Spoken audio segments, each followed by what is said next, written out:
and this is the P2008, a brand new airplane from TECNAM, and it's got one big difference about it. There's a number of small differences, but here's the big difference. This is a whole composite fuselage on it. You can tell by all the interior finish here. Now, that could just be the interior, but in fact, it's the whole fuselage of this airplane is composite. TECNAM has always been an all-metal company, so what are they doing building out a composite now? They have a change of heart or what? No, the truth is they bought CAG, Composite Aircraft Group, in Spain, which was the maker of the Toxo, which we saw one of in this country. There's only ever been one Toxo brought to the U.S., and there won't be any more, because they bought that company now, and their idea was not to make that airplane, but to acquire the technology and the knowledge about composite. So this has an all-metal wing and an all-composite fuselage, and really, in a lot of ways, that's just about the perfect combination for a lot of people. Wings are where you sometimes get damage at hangars, and a metal wing is easy to fix, and lots of people around the country can do so.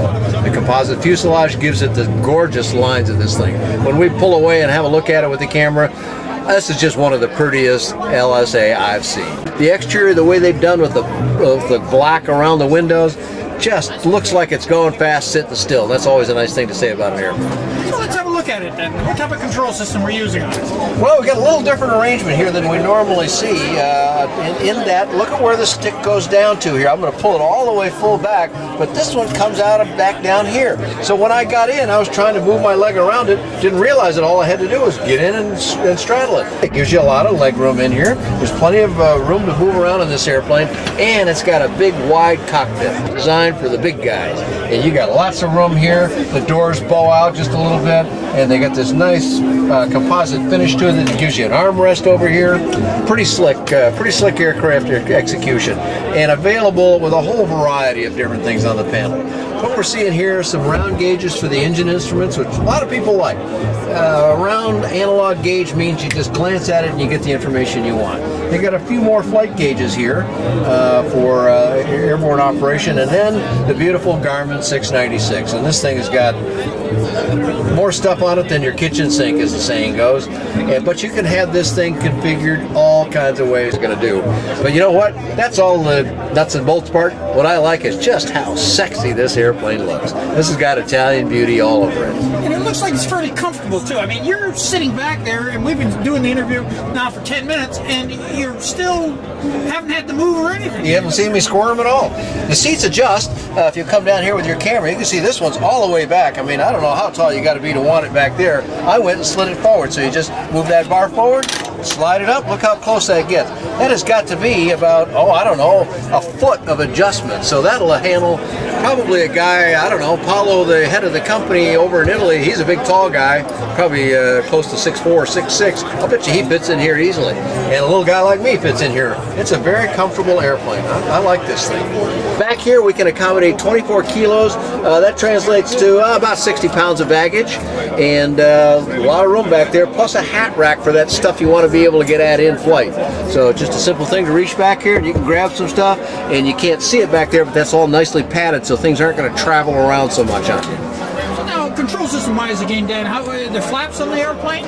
They use electric flaps here. So right here we've got a nice, I'll pull the stick back a little bit, don't want to get it in your camera there, but here's the flap control, and that'll, so it's all electric flap. The rudder pedals down on the floor, it's all kind of black down there, it might be a little hard to see, but it's dual rudder pedals, toe brakes on both sides. This has a caster ring nose wheel, so in order to steer this you need the toe brakes, but there's a lot of airplanes that use that, including many GA airplanes.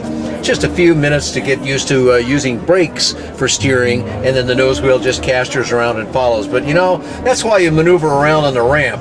When you're coming in to land these things, one of the qualities about the TECNAM airplanes is they have a natural control feel. Somebody told me that phrase once, and I thought, you know, that identifies it pretty well.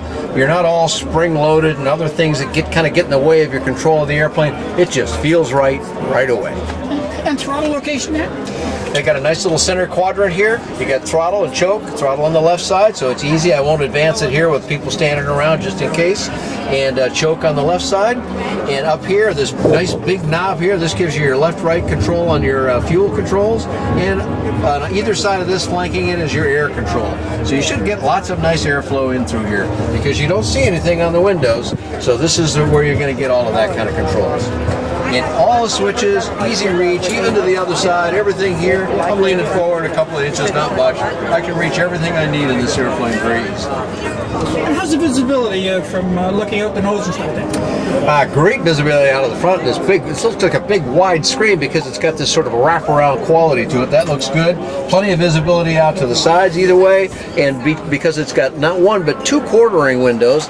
From the outside they don't look like they're two quartering windows, but there's some additional structure that you can see right back over my shoulder here. That's part of the problem with the roll cage. It gives it safety and so forth.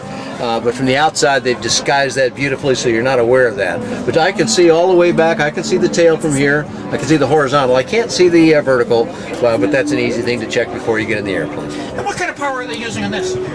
They use in all their line. The Rotax 912 100 horsepower engines are just about all they deliver, and that gives this thing some really great performance. I like their brochure. It says at 75%, 112 knots. That's a real honest number. My guess is you could probably tweak it up a little higher than that if you wanted to run a little hotter, but that number is a very believable number to me. That's going to translate to about 130 miles an hour. Pretty close to it anyway. All the speed you need out of a light sport aircraft. So if somebody wanted to get more information on it, where would they go? They go to TECNAM, the TECNAM USA site. There's one in Italy as well, of course, from the home company of the airplane. And by the way, this company has been around since 1948 and has about 3,000 airplanes flying. This is no newcomer to the light sport or light aircraft world, but all the information you want to get is on TECNAM.net. Now, TECNAM is TECNAM.net, TECNAM.net.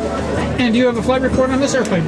I don't have one on this, but I'm sure waiting for it. I do have ones on virtually all the other TECNAM airplanes, not including their twin, and those are all available on my website, which is bydanjohnson.com or bydanjohnson.com.